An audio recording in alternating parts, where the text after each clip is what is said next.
کہ اللہ تعالیٰ فرما رہا ہے کہ وہ زندہ ہے تو وہ زندہ ہے. تو جو اللہ کی راہ میں شہید ہو جائے وہ زندہ.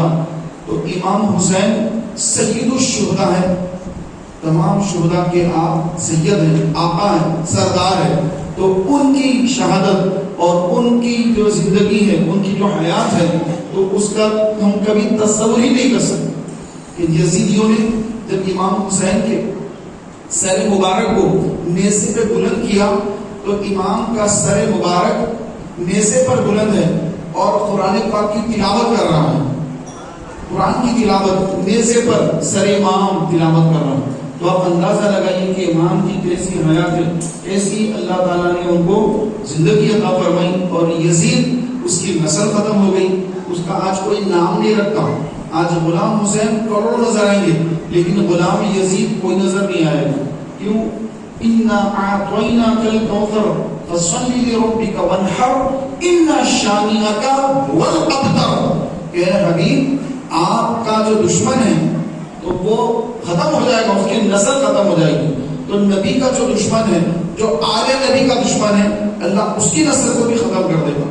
تو آج آپ دیکھیے پوری دنیا کے اندر سادات ہیں, حسینی سادات, امام حسین کی اولاد. اور امام حسین کے صرف ایک شہزادے بچے تھے, امام زین العابدین رضی اللہ تعالیٰ عنہ, جن کا لقب سید سجاد ہے, سجدے کرنے والوں کے سردار.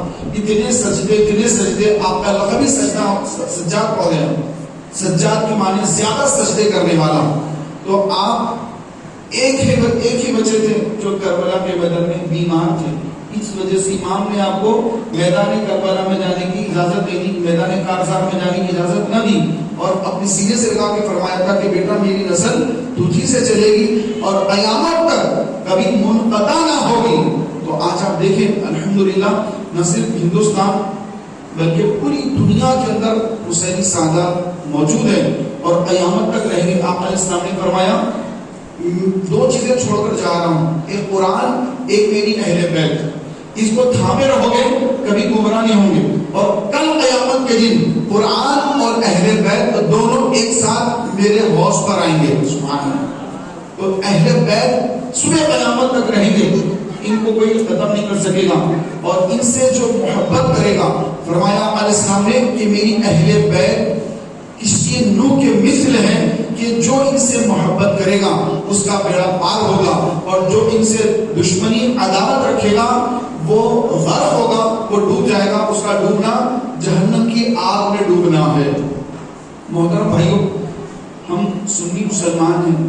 ایک مسلمان کیسا ہونا چاہیے؟ عاشورے کا دن آئے تو شریعت کیا حکم دیتی ہے ایک مسلمان کو معلوم ہونا چاہیے. کرنے والے بہت سارے کام کرتے ہیں لیکن شریعت نے ہمیں حکم کیا دیا ہے, ہمیں وہ دیکھنا ہے. کہ نبی کریم صلی اللہ علیہ وسلم کے دور میں بھی عاشورے کا دن آیا تو آقا علیہ السلام نے کیا فرمایا؟ جب عاشورے کا دن آیا تو سرکار علیہ السلام مدینہ منورہ تشریف لا چکے تھے, ہجرت فرما مکے سے مدینہ سرکار تشریف لائے صلی اللہ علیہ وسلم. وہاں پر مدینے میں یہودیوں نے روزہ رکھا. عاشورے کے دن 10 محرم کو یہود نے روزہ رکھا. صحابہ نے عرض کیا اس کا یہودیوں نے جو روزہ رکھا ہے. سرکار نے یہودیوں سے پوچھا اے یہود تم نے کیوں روزہ رکھا؟ یہودیوں نے جواب دیا کہ ہمارے نبی موسیٰ علیہ السلام کو اللہ نے عاشورے کے دن فرعون پر فتح عطا فرمائی تو اس خوشی میں ہم روزہ رکھتے ہیں. تو نبی کریم علیہ السلام و تسلیم نے فرمایا صحابہ سے کہ اے صحابہ تم بھی عاشورے کا روزہ رکھو, ہم ان سے زیادہ موسیٰ علیہ السلام کے قریب ہیں, لہذا تم بھی عاشورے کا روزہ رکھو. یہودی 10 کا رکھتے ہیں, تم 9 کا بھی رکھو.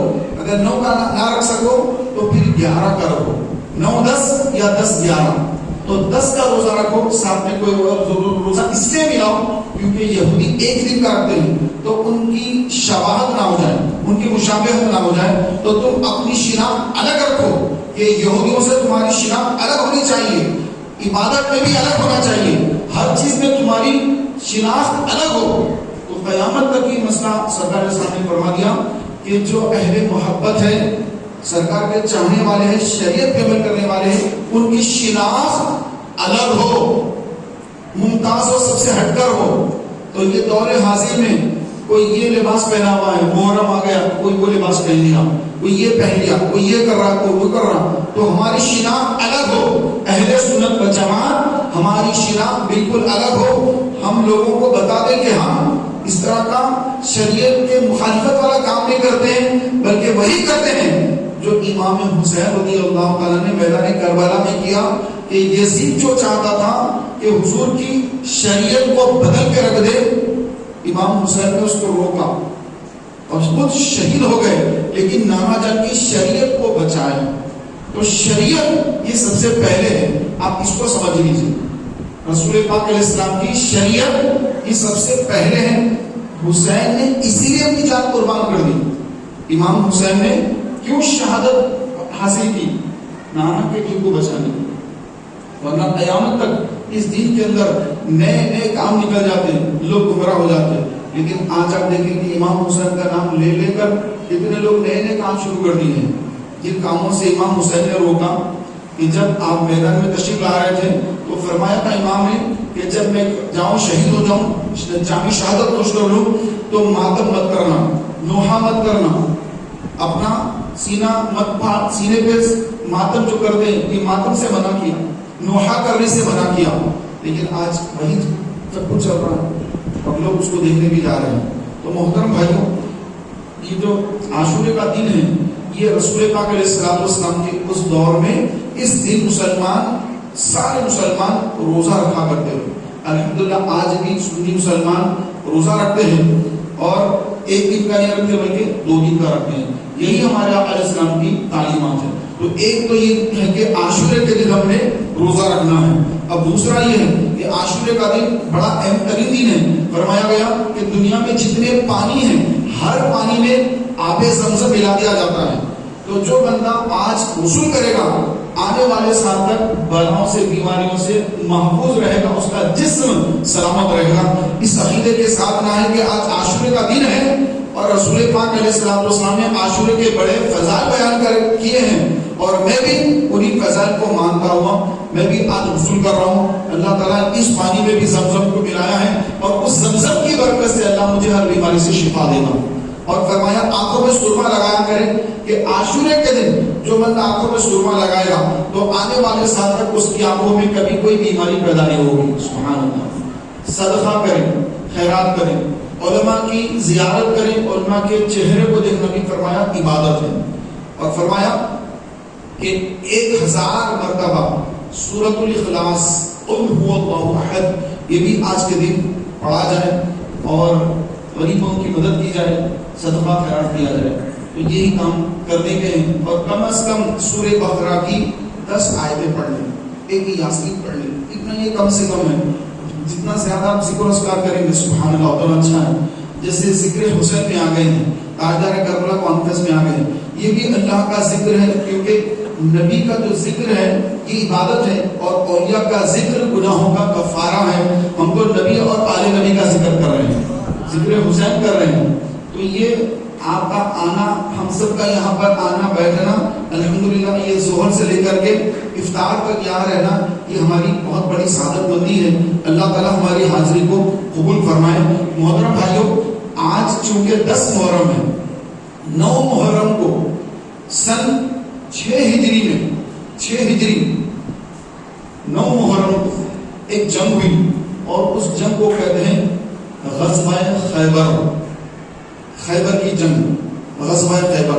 امام حسین کے والد گرامی اور پوری دنیا کے مولا علی رضی اللہ تعالی عنہ، آپ نے میدان خیبر میں اپنی طاقت اور اپنی شجاعت، اپنی بہادر کے وہ جوہر دکھائے۔ خیر اپنے تو بھول گئے، دشمن ابھی بھی یاد رکھے ہوئے ہیں، یہودیوں کو آج بھی یاد ہے کہ خیبر کیا ہے، خیبر میں کیا ہوا تھا۔ مولا علی نے خیبر میں کس طرح یہود کو دھول چڑھائی تھی، یہودیوں کو یاد ہے، مسلمانوں کو یاد نہیں۔ مسلمانوں کو 9 محرم کو 6 ہجری میں، محرم آ کے 7 ہجری لگ گئی، محرم کے ساتھ ہی اسلامی سال بدل جاتا ہے۔ جنگ شروع ہوئی تھی 6 ہجری میں، اور پھر وہ ہوتے ہوتے جب 7ویں ہجری آ گئی تو 9 محرم کو یہ عظیم الشان جنگ ہوئی، اور جس میں مولا علی رضی اللہ تعالیٰ عنہ نے خیبر کی عظیم الشان فتح مسلمانوں کو عطا فرمائی۔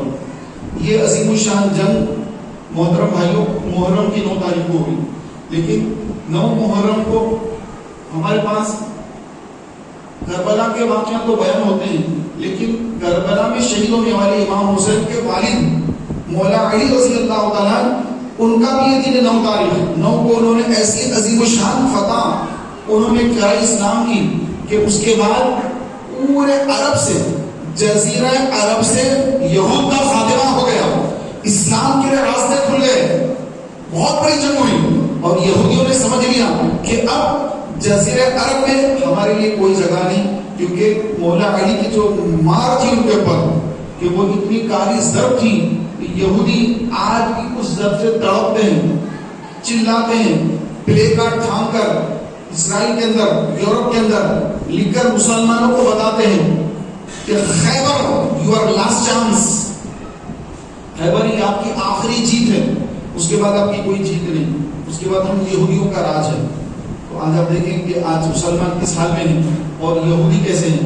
آج بھی علی کے غلاموں کی ضرورت ہے جو یہودیوں کو دھول چڑھائے، لیکن آج دنیا داری کا ماحول بنا ہوا ہے، پیسے کی محبت کا ماحول بنا ہوا ہے، کوئی بھی بک جاتا ہے پیسے کے معاملے میں، پیسے کی بات آتی ہے تو بڑے سے بڑا آدمی دیندار کیوں نہ ہو وہ بھی بک جاتا ہے جب مال کی بات آ جاتی ہے۔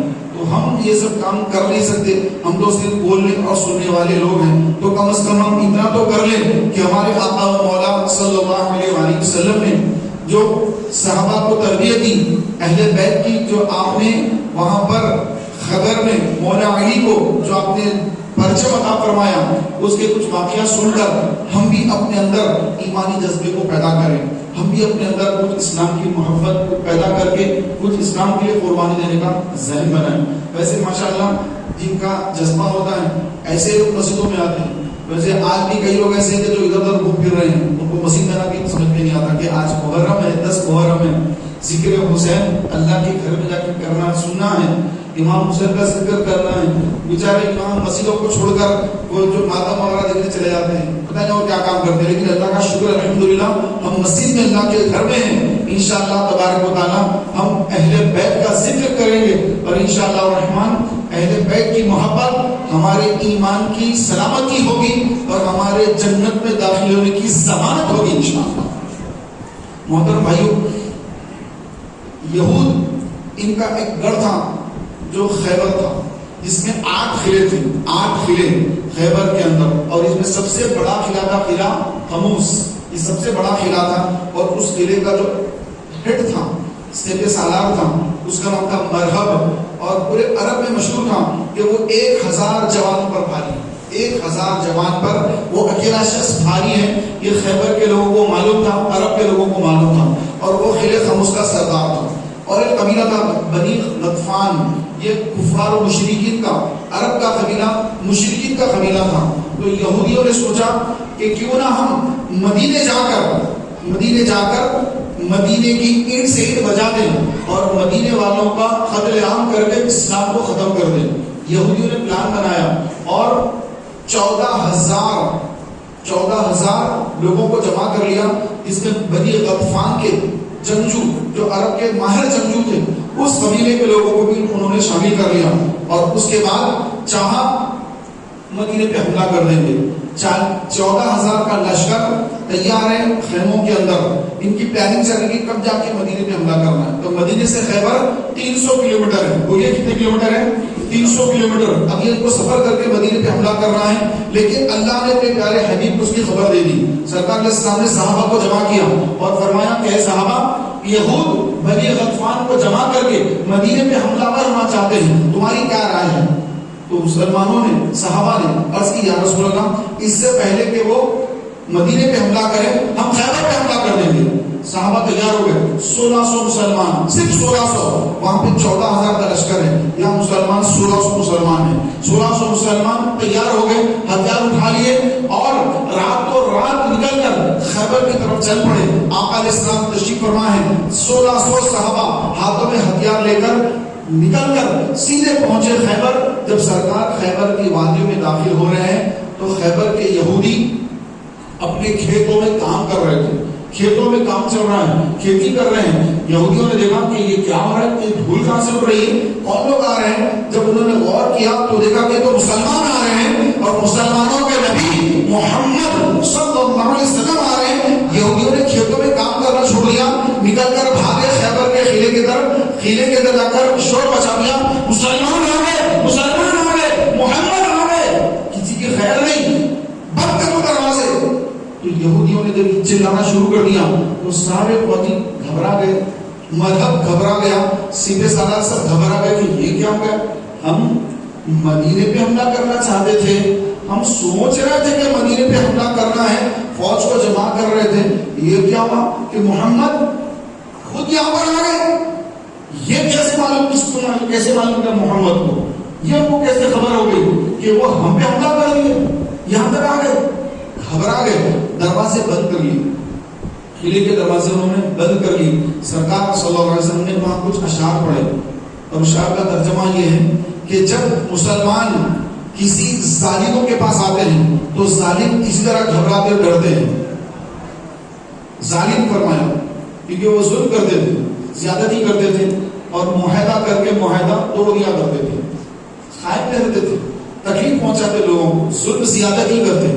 تو سرکار نے سامنے عربی کے اشعار پڑھے اور مسکرایا آقا علیہ السلام نے. اور اس کے بعد پھر ایک مقام پر سرکار نے پڑاؤ کیا اور پڑاؤ کرنے کے بعد حضرت سیدنا ابو بکر صدیق رضی اللہ تعالیٰ عنہ ایک لشکر دے کے فرمایا جاؤ ابو بکر قلعے کا دروازہ کھول دو، توڑ دو.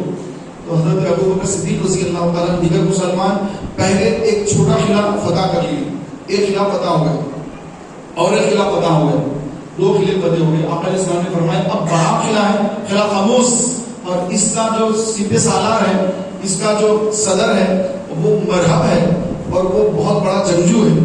تو اس کے پاس اب وہ قلعہ اگر جیت جائیں، وہ قلعہ اگر فتح کر لیں، اس پہ جھنڈا تار دیں تو سارا خیبر مسلمانوں کا ہو جائے گا. تو بڑے قلعے کو فتح کرنا ہے، اب بڑا قلعہ ہے اور جنگجو بہت زیادہ اندر بیٹھے ہوئے ہیں، بڑا کام ہے. تو صدیق اکبر رضی اللہ عنہ کو سرکار نے پھر بھیجا.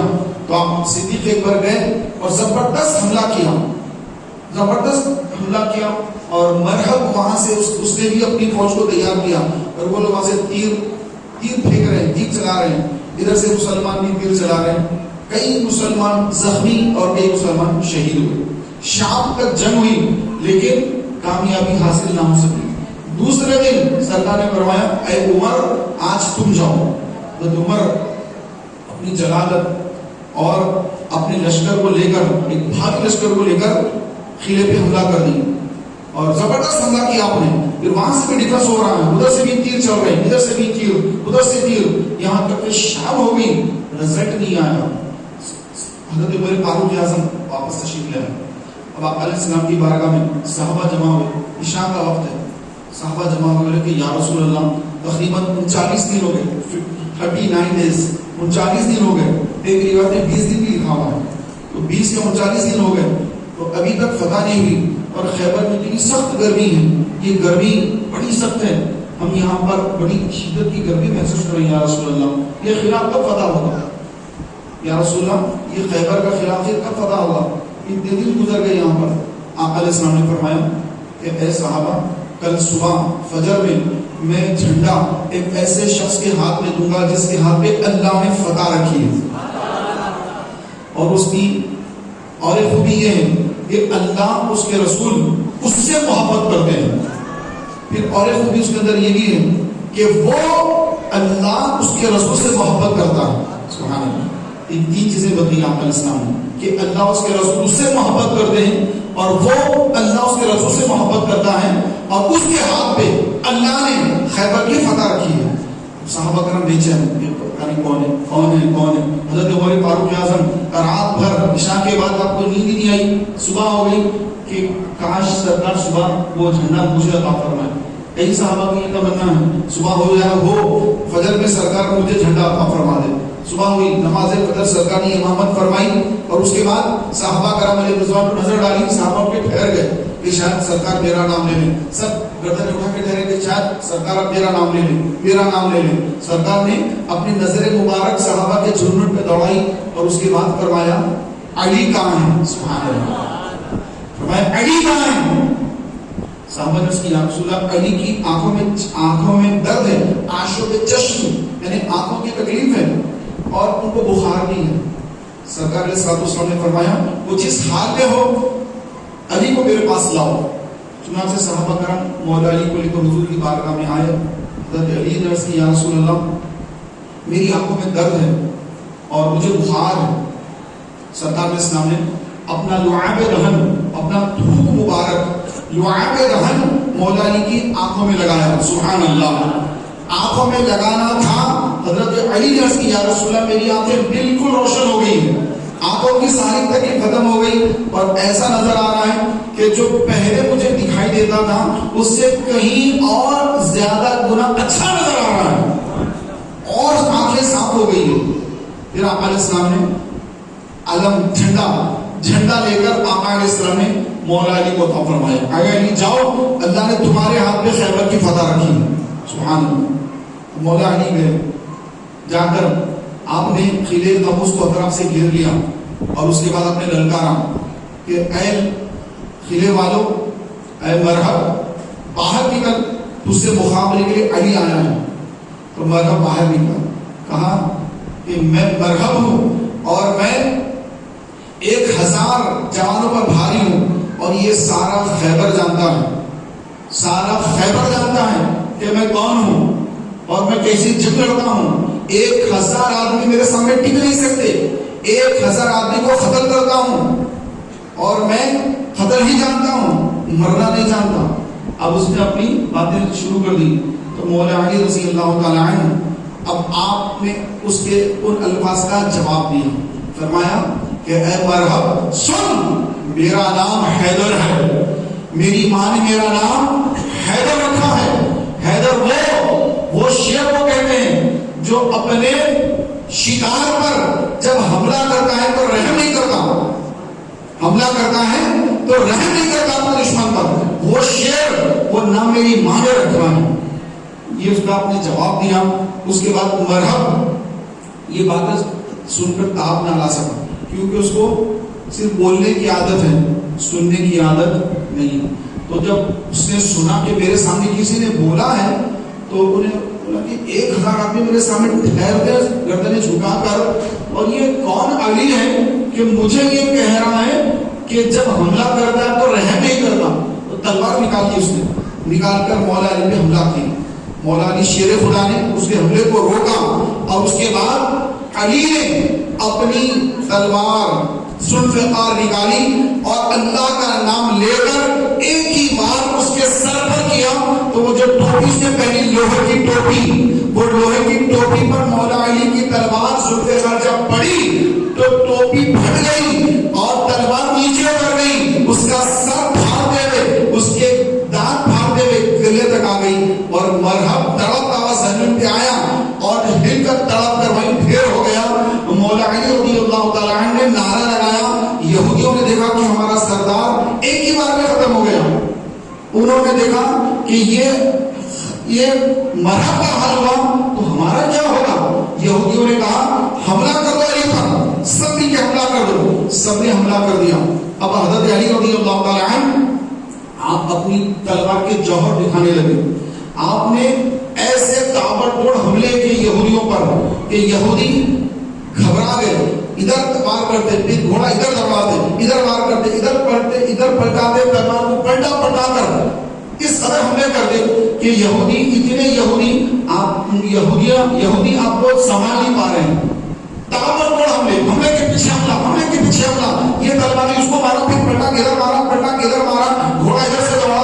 اسی کو پلٹا پلٹا کے مارنے والے کو کرار کہتے ہیں، اسی لیے آپ کا لقب ہے حیدر کرار۔ ہم نام سنتے کرار، لیکن ہے کیا کرار؟ کرار وہ ہے جو خیبر میں یہودیوں کو پلٹ پلٹ کر وار کرنے والے، سنبھلنے نہیں دینے والے، سنبھلنے کا موقع نہیں، ادھر آئے تو پلٹ کے ادھر، ادھر آئے تو پلٹ کے ادھر۔ اس قدر حملے، تابڑتوڑ حملے، یہودی گھبرا گئے، یہودی پیچھے ہٹ گئے۔ حضرت علی آگے بڑھتے جا رہے ہیں یہاں تک کہ خیبر کے قلعے تک، دروازے تک، پھاٹک تک پہنچ گئے اور پھاٹک کو ایک ہی وار میں آپ نے ڈھکل کر اس کو اٹھا دیا اور ہم نے ہاتھ میں اٹھا لیا، اس کو ڈھال بنا لیا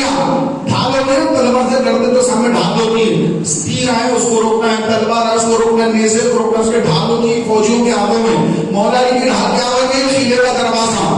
آج چھوٹا دروازہ نکالنے کے لیے ہم پریشان ہوتے ہیں. علی نے ایک ہی وار میں حملے سے دروازہ ڈھکلا، اٹھایا، پکڑ لیا اور اس کو ڈھال بنا لی. ایک تلوار ہاتھ میں ہے، ایک ہاتھ میں ڈھال ہے. ڈھال کیا ہے؟ خیبر کی گیٹ ہے، قلعے کا دروازہ ہے، دروازے کی پھاٹک ہاتھ میں ہے. جو حملہ کرتا آپ پر یہ دروازہ سامنے کر دیتے، پھر اس کو حملہ کر کر وسط جہنم کر دیتے. اور اس قدر آپ نے لوگوں کا، یہودیوں کا خطرے عام کیا کہ یہود بولے کہ اگر علی کو اگر ہم نے ہتھیار نہیں ڈالے تو قیامت تک ہمارا یہودی بھی باقی نہیں رہے گا، صلح کرو یہاں. مولا علی نے دروازہ پھینک دیا. کتنے؟ 14,000 یہودی ایک علی کی تلوار کے سامنے ٹک نہیں پائے. صحابہ کہہ رہے، صحابہ بھی آگے جانے کی ضرورت نہیں ہے، حضرت علی دیکھ رہے پورا معاملہ. تو پیارے بھائیوں، جنگ ختم ہونے کے بعد صحابہ 40 صحابہ جمع ہو کر قلعے کے دروازے کو اٹھانے کے لیے آ گئے. اتنا بڑا دروازہ ہے، اٹھائیں گے تو صحیح. ایک آیا اٹھانے کی، کوئی ایک صحابی ہے، دونوں آئے رہے، تم بھی آ جاؤ، تم بھی آ جاؤ. 40 آدمی جمع کر اٹھانا چاہ رہے ہیں، دروازہ نہیں اٹھ رہا ہے. صرف اٹھا کے پھینکا نہیں مولا علی، اٹھا کے اس کو ڈھال بنا کے اپنے جنگ لڑی. آپ نے یہی سنا ہے نا کہ اٹھا کے مولا علی نے پھینک دیا تھا. نہیں بھائی، پھینکا تو بعد میں تھا، پھینکا بعد میں، پہلے اس کو ڈھال بنایا. اندازہ لگی مولا علی کی طاقت. یہ طاقت کہاں سے؟ مولا کے پاس. آج کوئی بھی کہتے ہیں علی کی طاقت ملنا پائے، تو علی کے پاس طاقت آئی کہاں سے؟ تو یاد رکھیے کہ مولا علی کو طاقت دینے والا پروردگار ہے. اور یہ کس کی دعا ہے؟ رسول پاک کی دعا ہے. حضور اسلام جب اسلام کی دعوت دے رہے تھے، مولا علی کی عمر 8 یا 9 سال تھی. آپ کا بچپن شریف تھا. تو سرکار اسلام نے علی سے فرمایا، اے علی اسلام قبول کر لے. تو حضرت علی نے کہا کہ میں اپنے بابا سے پوچھ لیتا ہوں. تو سرکار نے فرمایا کہ ابھی کسی سے پوچھنا مت، مشورہ مت کرنا. تمہارا دل جب کرے اسلام قبول کر لو، مگر ابھی کسی سے مشورہ مت کرو. کیوں؟ کہ راز کی دعوت کا کام ہو رہا تھا، الگ اعلان حکم نہیں ہوا تھا. تو مولا علی دوسرے دن پھر سرکار کے پاس آئے اور کہا کہ میں اسلام قبول کرنا چاہتا ہوں. تو بچوں میں سب سے پہلے اسلام قبول کرنے والے حضرت علی رضی اللہ تعالیٰ. اس وقت عمر ہے 8 یا 9 سال. تو اس وقت سرکار اسلام نے حضرت علی کو دیکھا تو بچپن شریف ہے، ہاتھ پیر دیکھے سرکار نے. دیکھ کر اللہ کی بارگاہ میں دعا کی کہ اے اللہ، علی کو تو اپنی طاقت عطا فرما. علی کے ہاتھوں میں تو اپنی خاص طاقت عطا فرما، علی کے پیروں میں طاقت عطا فرما. تو یہ خیبر میں یہودیوں نے حضرت علی کے وہ جو جلوے دیکھے، وہ حضور کی دعا ہے، وہ اللہ کی عطا ہے.